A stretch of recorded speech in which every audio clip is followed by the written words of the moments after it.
ओम शांति। आज प्यारे मीठे बाबा की मुरली मंथन की डेट है 10 मई 2024। तो मीठे बाबा अपने मीठे बच्चों से कह रहे हैं, पिता समान रहम दिल बनो। रहम दिल बच्चे सबको दुखों से छुड़ाकर पतित से पावन बनाने की सेवा करते हैं। तो बाबा समान रहम दिल बनो। रहम दिल बच्चे सबको दुखों से छुड़ाकर पतित से पावन बनाने की सेवा करते हैं। प्रश्न, सारी दुनिया की मांग क्या है जो बाबा के सिवाय कोई पूरी नहीं कर सकते? उत्तर, सारी दुनिया की मांग है शांति और सुख मिले।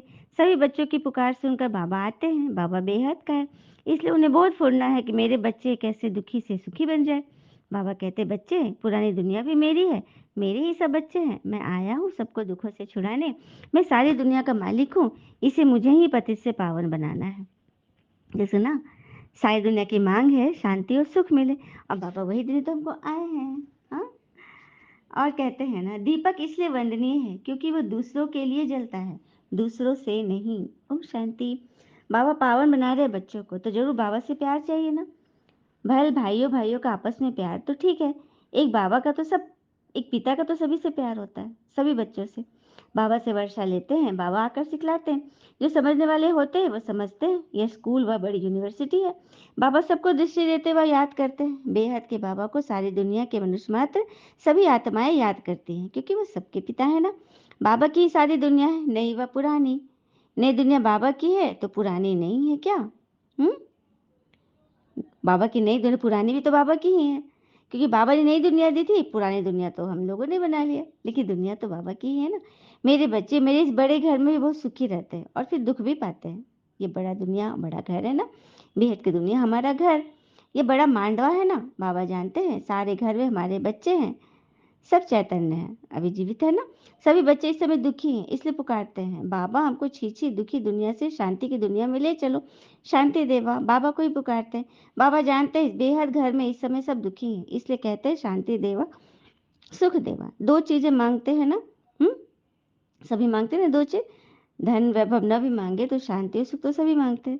बाबा आकर हमको सुख भी देते हैं और शांति भी देते हैं, क्योंकि और कोई सुख शांति देने वाले तो है नहीं। हाँ, बाबा के बच्चे बहुत सुखी थे जब पवित्र थे, अब अपवित्र बनने से दुखी हो जाते हैं। काम चिता पर बैठकर काले पतित बन गए हैं।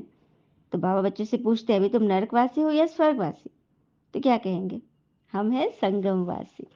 नरकवासी कलयुग में थे और स्वर्गवासी तो सतयुग में बनेंगे। तो अभी है संगमवासी, जब संगम पर भगवान आते हैं। बाबा बाबा आकर समझाते हैं, भगवान तो एक ही है, वही पतित पावन है, स्वर्ग की स्थापना करते हैं, देवताओं की महिमा भी गाते हैं, सर्वगुण संपन्न। मंदिरों में जाकर देवताओं की उपमा अपनी निंदा करते हैं, उनको उनको उनकी महिमा करते हैं और अपनी निंदा करते हैं, क्योंकि सभी भ्रष्टाचारी है। श्रेष्ठाचारी स्वर्गवासी तो ये लक्ष्मी नारायण है, जिनकी सब पूजा करते हैं। सन्यासी भी करते हैं, सत्युग में ऐसे नहीं होता। तुम्हारा सन्यास है बेहद का। बेहद का बाबा आकर बेहद का सन्यास कराते हैं, वह है हठयोग, हद का सन्यास। हम्म बाकी यह है बेहद का सन्यास, अर्थात कर्म योग। फिर बाबा कहते हैं, मुख्य धर्म है ही चार, देवी देवता, इस्लामी, बौद्ध और क्रिश्चियन। तुम जानते हो ये सारी दुनिया आइलैंड है। इसमें रावण का राज एक टापू है। रावण देखा है, जिनको घड़ी घड़ी जलाते हो, ये सबसे पुराना दुश्मन है। ये भी समझते नहीं कि हम क्यों जलाते हैं। समझ चाहिए ना कि ये कौन है, कब से जलाते आए हैं। समझते हैं परंपरा से। अरे उनका भी तो कोई हिसाब तो चाहिए, क्या कि कोई तिथीदारी तो होनी चाहिए। हम्म अच्छा, ब्रह्मा किसका बच्चा? तो शिव बाबा का, तो हम उनके पोते ठहरे ना। अभी आत्माएं, सभी आत्माएं उनके बच्चे हैं। फिर शरीर से पहले ब्राह्मण बनते हैं, प्रजापिता ब्रह्मा है ना। इतनी प्रजा कैसे रचते हैं ये भी तुम जानते हो कि शिव बाबा अडॉप्ट करते हैं ब्रह्मा के द्वारा। शिव भगवानुवाच है ना, शिव जयंती मनाते हैं तो जरूर कोई में आते हैं ना। किसी के तन में तो आधार लेकर तभी तो जयंती मनाएंगे। तो ब्रह्मा तन का आधार लेते हैं, जब वानप्रस्थ अवस्था की होती है तब बाबा इनमें प्रवेश करते हैं और मनुष्य भगवान को सिमरन करते हैं। वानप्रस्थ अवस्था में जब होते हैं, जब 60 की अवस्था के बाद की स्थिति होती है, तो मनुष्य ऐसे ही भगवान को याद करते हैं। पर तो भगवान को यथार्थ कोई जानते ही नहीं, तो फिर याद का फल कहाँ से मिलेगा? मनुष्य को देह का कितना अहंकार होता है। कहते मैं फलाना हूँ, मैं यह हूँ। अब बाबा आकर तुमको देही अभिमानी बनाते हैं। मीठे मीठे रूहानी बच्चों को रूहानी पिता बैठ ज्ञान के सब राज बताते हैं। यह है पुरानी दुनिया, सत्युग है नई दुनिया। सत्युग में आदि सनातन देवी देवता धर्म ही था। 5000 वर्ष की बात है। शास्त्रों में फिर व्यास ने लिख दिया है, कल की आयु लाखों बरस है, लाखों हजार वर्ष है। वास्तव में है 5000 वर्ष का कल्प। मनुष्य बिल्कुल अज्ञान की कुंभकर्ण की नींद में सोए हुए हैं। अभी तुम्हारी ये बातें कोई नहीं सुनेगा। और न समझेगा, क्योंकि वो सब अभी भक्ति के, माया के असर पे है ना?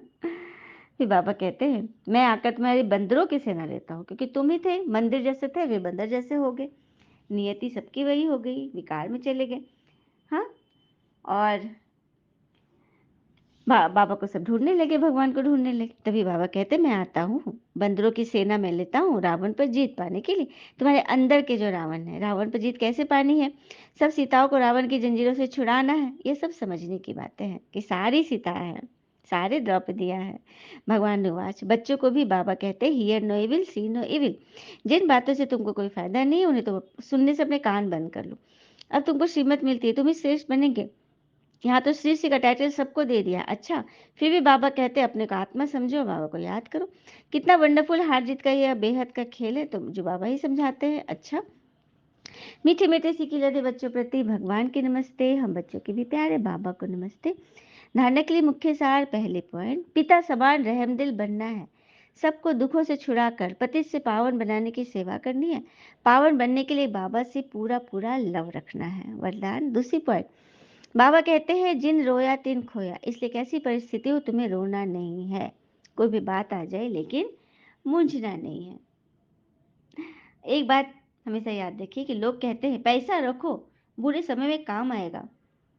हम कहते हैं महादेव पर भरोसा रखो, बुरा समय ही नहीं आएगा, मतलब रोने का समय ही नहीं आएगा जब भगवान पे भरोसा रखेंगे।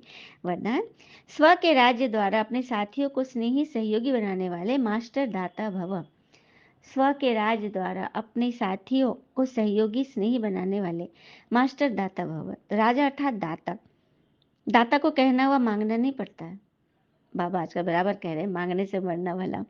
स्वयं हर एक राजाओं को अपने स्नेह की सौगात ऑफर करते हैं। आप भी स्व पर राज करने वाले राजा बनो, तो हर एक आपके आगे सहयोग की सौगात ऑफर करेंगे। जिसका स्व पर राज है, उसके आगे लौकिक अलौकिक साथी जी हाजिर, जी हुजूर, हाँ जी कहते हुए स्नेही सहयोगी बनते। परिवार में कभी ऑर्डर नहीं चलाना, अपनी कर्मेंद्रियों को ऑर्डर में रखना, तो आपके सर्व साथी आपके स्नेही सहयोगी बन जाएंगे। अपनी कर्मेंद्रियों को ऑर्डर में रखना।